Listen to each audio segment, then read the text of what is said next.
Eleições no Irã, senhores. Eleição no Irã. Eleições no Irã. Isso aqui, ó, uma eleiçãozinha linda. Linda, democrática. Um novo presidente foi eleito no Irã essa semana, levando a eleição no primeiro turno com 62% dos votos válidos. O novo presidente será um tal de Ebrahim Raisi, da Associação dos Clérigos Combatentes, que é considerado ultraconservador e tem o seu nome ligado a algumas execuções em massa em 1988. Tá bonito. Essa eleição é daquelas que a gente fica realmente meio na dúvida se dá para chamar de democrática, porque a abstenção foi acima de 50% e dos mais de 600 pré-candidatos, só 7 candidaturas foram aceitas por um conselho chamado Conselho de Guardiões da Constituição. Bom a gente citar que alguns dos nomes de peso político na região que poderiam incomodar foram tirados, como o ex-presidente Mahmoud Ahmadinejad. Tem anos que eu não consigo falar esse nome.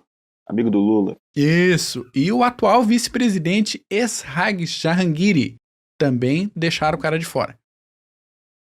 Pelo jeito, né, tem toda a cara de ser uma eleição arranjada, e quem quiser no Irã que vá tentar reclamar com a Ayatollah Khamenei, que é quem manda naquele lugar de verdade desde 1989. Olha, pelo menos foram primeiro turno e 62%.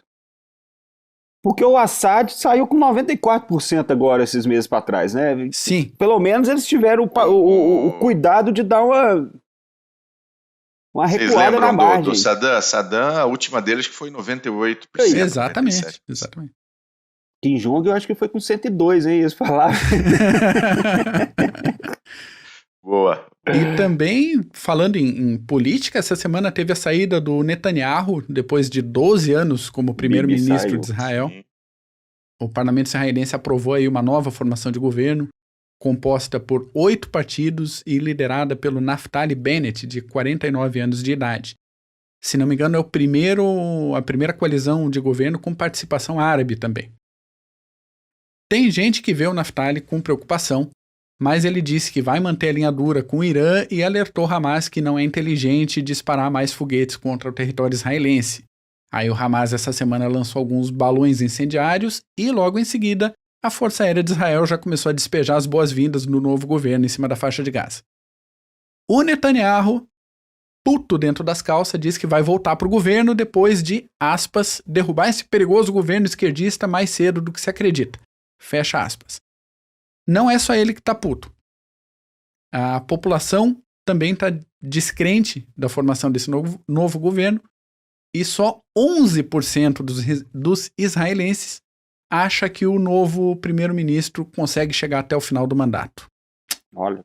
Então, a gente tem que ver que situações políticas, né? Situações políticas dentro do parlamentarismo, onde você precisa de maioria para poder eleger o líder do governo. Lembrando que no parlamentarismo há uma separação, né, entre chefe de Estado e chefe de governo. Uhum. Por exemplo, o chefe de governo da Grã-Bretanha é o Boris Johnson, e o chefe de Estado é Sua Majestade, a Betinha, nossa reptiliana favorita. Betinha, só amor. E então, você tem e na Grã-Bretanha você tem 2 grandes partidos, né? Então é simplesmente uma maioria de assentos dentro do parlamento. Agora, você precisa juntar 8 partidos políticos. E, aliás, quando você olha o espectro ideológico desses partidos, desses 8, tem alguns bem diferentes. Bem diferentes. Então, assim, faz todo sentido que o novo primeiro-ministro israelense talvez não chegue, sei lá, no final do primeiro ano de mandato. Exatamente. Talvez nem chegue no fim do ano. Para alguns desses partidos, o único ponto em comum era querer tirar o Netanyahu. Só. Sim. Eles não concordam mais nada. Era apenas o único ponto, a única convergência. O resto é cada um para um lado. Vai ser complicado. É isso por hoje, senhores? Eu queria deixar só uma curiosidade, que a gente está gravando esse episódio no dia 20 de junho. Em 1944, o foguete MW-18014, uma variação do foguete V2 alemão, que na época ainda era conhecido como A4, ele virou V2 mesmo, acho que em setembro de 44, dado absolutamente irrelevante. o MW18014 decolou do centro de pesquisas em Peenemünde e atingiu a altitude de 176 quilômetros, se tornando o primeiro objeto feito pelo homem a atingir o chamado espaço exterior.